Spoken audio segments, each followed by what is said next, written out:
Osvaldo, que tenía una pregunta. Vamos a escuchar su respuesta, porque tú dispones de 15 minutos ahora para desarrollar esa inquietud. Sí, ahí lo tiene, Osvaldo. Yo tengo un gran tema, porque yo pensaba hacerme un tatuaje, pero Danilo me ha hecho pensarlo. Sí. Ya yo tengo que cancelar la cita. va a El Salvador. Tengo que cancelar la cita. Entonces, yo decía, jóvenes, que insisto en la Gracias por insisto en la cuestión de los términos. Derecho.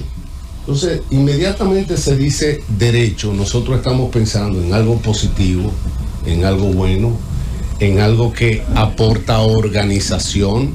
Todos estamos de acuerdo, y por eso, de forma un poco jocosa, que no lo es tanto, yo decía, recordando la salsa, yo tengo derecho a ser feliz.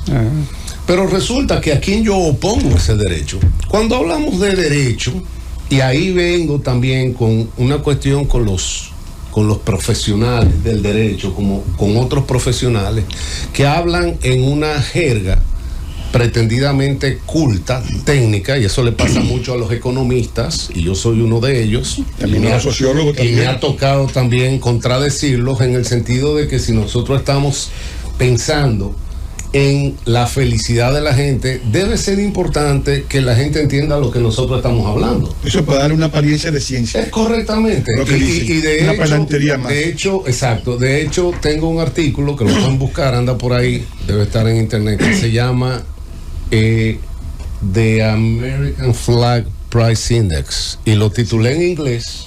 Muy bien. Porque si tú lo titulas en español, tú no impresionas. Entonces tú tienes que titular en inglés, ¿entiendes? O sea, eso realmente es lo que te da realce. Entonces, ¿qué pasa? Que volvemos a la cuestión esta del derecho, pero el derecho presupone, lo primero que presupone es un individuo que no está aislado. Porque si yo estoy aislado, ¿a quién yo opongo mi derecho? Yo estoy solo en el mundo, ¿a quién contradigo? No tengo a nadie. Entonces presupone un individuo en sociedad, porque solamente en sociedad yo puedo oponer un derecho mío a otra persona que puede ser contraria a ese derecho. Pero en general, no solamente presuponemos una sociedad, sino un Estado. Entonces, ¿qué pasa? Yo tengo derecho a ser feliz, pero no lo soy. ¿A quién acuso? Entonces, hay algunas, yo puedo ir a la fiscalía a decir, mire, señor fiscal, yo no soy feliz. No, usted lo que está es loco. Usted tiene un problema de percepción. Sí, exactamente. Entonces, hay algunos derechos, los derechos humanos, que ahora, ¿verdad?, son prácticamente, vamos a decir, que son el tema que cruza transversalmente todos los procesos políticos. Los derechos humanos que deben ser respetados, que no siempre son respetados. No en todas partes, hay lugares que le pasan por arriba de forma olímpica, como el caso de Haití, por cierto, que le pasan por arriba los derechos humanos, pero en el caso de Haití no importa, eso es otra cosa. Pero entonces, los derechos humanos, ¿qué significa? Pues significa que a mí, en general, no me pueden agredir, mucho menos me pueden matar, no importa dónde yo esté. Entonces, yo estoy ahora en la República Dominicana, me voy a Puerto Rico, y en Puerto Rico yo tengo derechos humanos. ¿Qué significa? Que en Puerto Rico a mí no me pueden agredir, a mí no me pueden torturar y a mí no me pueden matar. Y después me voy de viaje a Colombia y puedo andar el mundo completo y nadie me puede agredir, en principio, ni me puede discriminar por color de piel, por prácticas religiosas y demás. Esos son los denominados derechos humanos. Pero resulta que en virtud de los derechos humanos yo no puedo pretender votar en Colombia, porque eso ya son derechos políticos que están reservados a los ciudadanos de ese estado. Pero ¿qué pasa? Ahí viene un tema que es interesantísimo, porque en virtud de los derechos humanos yo puedo decir, a mí me están persiguiendo en mi país, en la República Dominicana el gobierno me quiere matar, yo pido asilo o me quedo ilegal en Colombia. Pero resulta que como individuo yo necesito mantenerme de alguna manera. Entonces yo le solicito al Estado colombiano que me dé una asignación presupuestal para yo poder vivir de eso. Que es lo que ha sucedido con cantidad de inmigrantes en el mundo.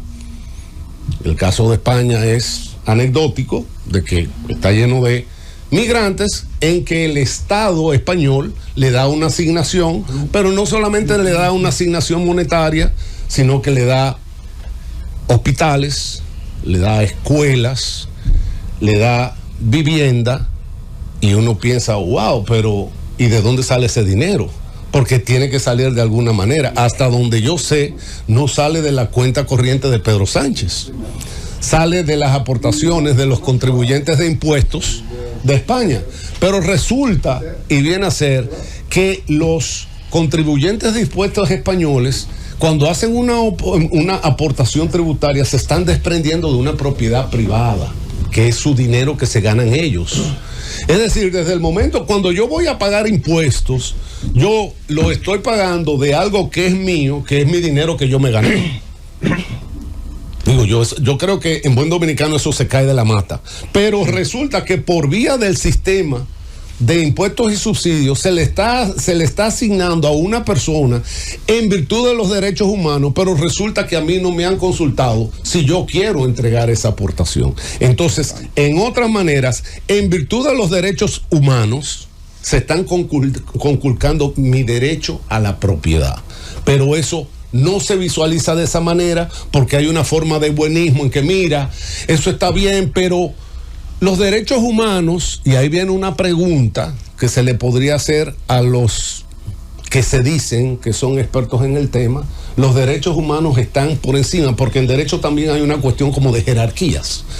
Y de hecho en este país se ha vendido mucho la idea de que los tratados internacionales están por encima de la Constitución y de las leyes locales. O sea, que lo que un presidente, un ministro haya firmado que nos compromete con otros países o con otras organizaciones, eso está por encima de la ley. Normalmente lo firman sin tener mucho conocimiento de lo que están firmando. Yo no sé, pero eso constitucional. Eso debe ratificarlo el Congreso. Sí, no, el Tribunal Constitucional. No. El Congreso. Si no es entendible, Y si hay pasar alguna, por el Tribunal Constitucional ahora mismo. no, sí, se puede invocar cuando no se está de acuerdo, a través, si lo ratifica el Congreso, va al Constitucional. Cuando hay una oposición. Es al revés. Primero pasa por el tamiz del Tribunal Constitucional. Sí, Primero Constitucional y después el Congreso. Sí. No van a hacer caer mal al Congreso. El Congreso no tiene tanto conocimiento de la Constitución. Entonces, la idea fundamental es que los derechos humanos no son gratuitos. No. Entonces, ¿qué pasa? Que muchas veces, bueno, que me respeten la vida, eso es gratis. Eso es lo único que tú tienes que hacer, es no matarme. Eso sale barato, no me mate. No me agreda, eso también sale barato. Ahora, si yo me instalo en tu casa como un derecho humano, eso ya no sale gratis, porque tú me tienes que mantener. Entonces eso no sale gratis. Ya ahí yo te estoy afectando lo que es tu derecho a la propiedad. Una pregunta, Osvaldo. ¿Tú crees que la República Dominicana es un derecho humano de Haití? Sí. Y se lo han impuesto a la. Y lo que pasa, Manuel, en todo o sea, que el país no existe. Aquí no hay inocencia. No hay una cantante africana española, Chabuca se llama. Concha Huica. Ella es genial porque entre las cosas ella habla mucho de la vida y lo que ha sido su vida. Genial. Y ella, a mí lo que me fascina es que ella dice, todo el mundo sabe. Lo que pasa es que la gente se hace, y no vamos a decir qué es lo que se hace, pero todo el mundo sabe. Entonces, lo lamentable es que hay mucha gente inocente en el mundo, hay mucha gente ingenua, hay mucha gente ignorante en el buen sentido, ¿sí? Y hay mucha gente confiada, y entonces esa gente simplemente se le va creando lo que está sucediendo, por ejemplo, en Venezuela. Espero no dispersarme, que la dictadura de Maduro está intentando crear una realidad paralela, perfectamente en línea con el libro de 1984. O sea, crear una realidad paralela como le sucedió a los cubanos, porque resulta, distópico. Y ahí, correcto, resulta, y ahí entro con algo que estoy escribiendo. Metaverso de resulta que el hombre, no el hombre abstracto de Marx, que se ha utilizado mucho en sociología, el hombre concreto, el hombre real, nosotros, es decir, yo como un hombre marxista, yo soy capaz de volar, porque es una idea. y nosotros vamos a tener una dimensión impresionante, universal, ecuménica, con capacidad, y la mente se va y dice, sí, eso es posible. Ahora, cuando nosotros salgamos de aquí, tenemos que salir caminando. La idea de volar es solamente una idea. De aquí tenemos que salir caminando. Es una utopía, entonces, es un sueño. Sí, pero lo que pasa es la imaginación. Perfecto, pero el poder de la es imaginación. que la utopía, y dicen por ahí, todo el mundo tiene que tener un sueño. Entonces, pero ¿cuál es el punto? Que cuando tú cierras un país, porque ¿qué es lo que está haciendo Maduro ahora? Cerrando el país, cerrando fronteras, cerrando tráfico de personas. Tráfico no es la palabra. No, el tráfico el intercambio, el tránsito. No, tráfico de personas, me expresé. Tránsito. Que se puede decir tráfico, pero la palabra se utiliza para Tránsito. La circulación. La circulación, la entrada y la salida de personas, porque eso es lo que comunica a la gente. Pero encima de eso prohíbe X, Twitter, las redes sociales. Las redes sociales. ¿Qué es lo que va quedando? ¿Qué es lo que va quedando? El barrio. O sea, no hay vida exterior. Entonces, cuando no hay vida exterior, no funciona la imaginación. En un mundo toda global. la imaginación se queda aquí. La gente vuelve a los orígenes, incluso al tribalismo. Entonces, ¿qué es lo que está haciendo? Está formando, está pretendiendo, no lo va a poder, porque eso lo pudo hacer Fidel, porque era otra época. Hoy en Tiene día una isla pequeña. Hoy en día es completamente, pero la idea es la misma, de simplemente crear una realidad paralela.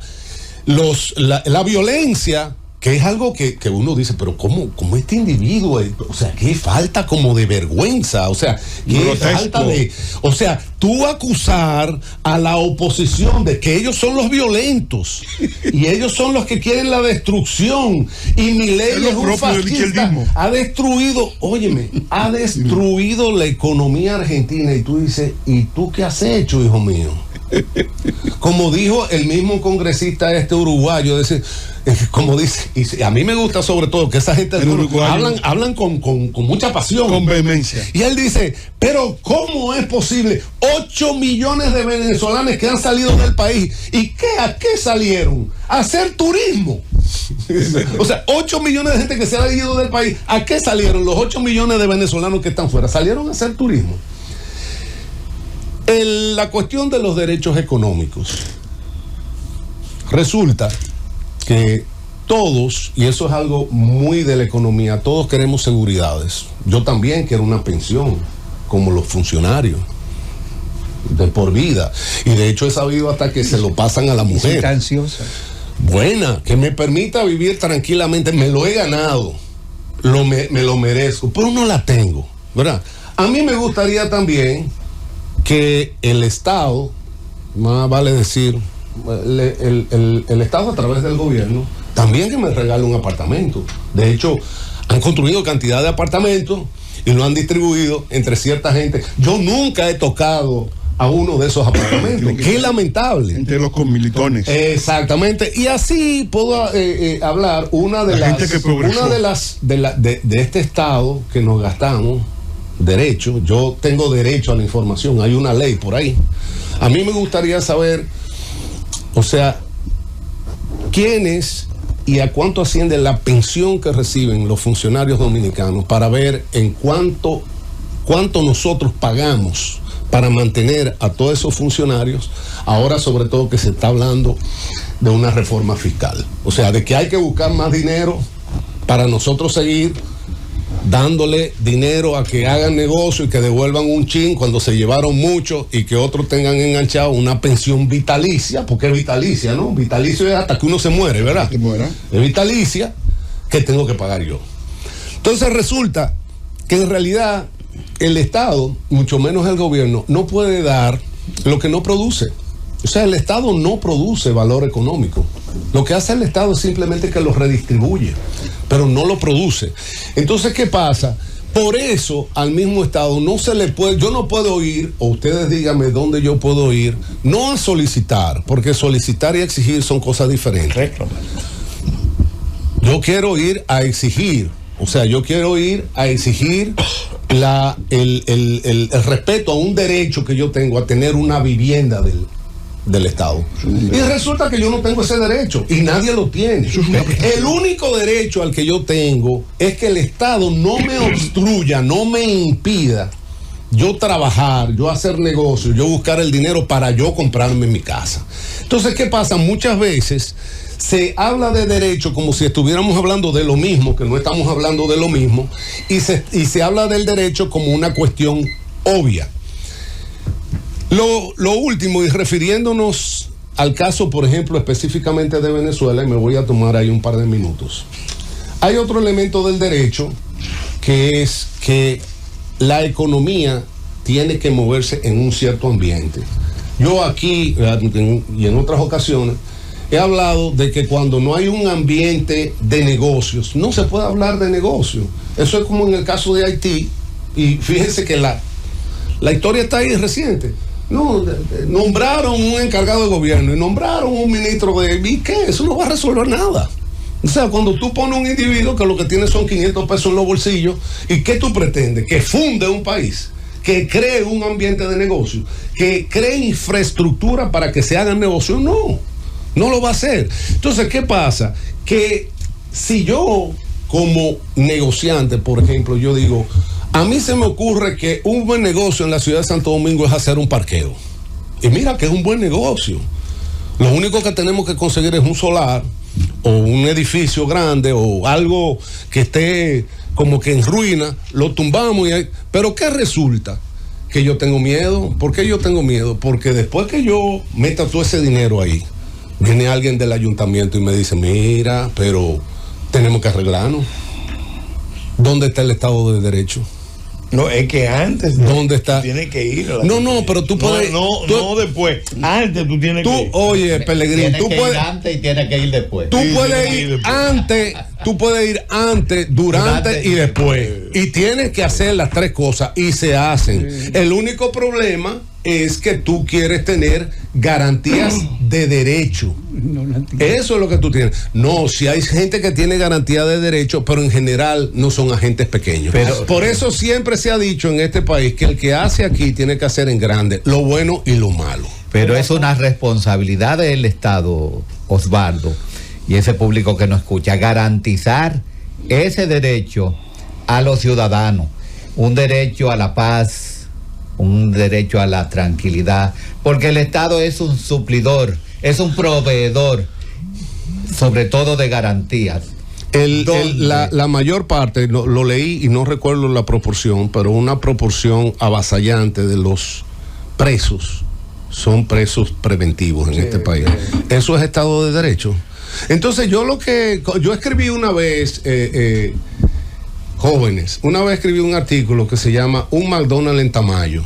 Porque yo leo, y ahora con el informe del presidente, si nosotros sumamos todos los informes del presidente, de Balaguer para acá, esto triplica Suiza. Sí.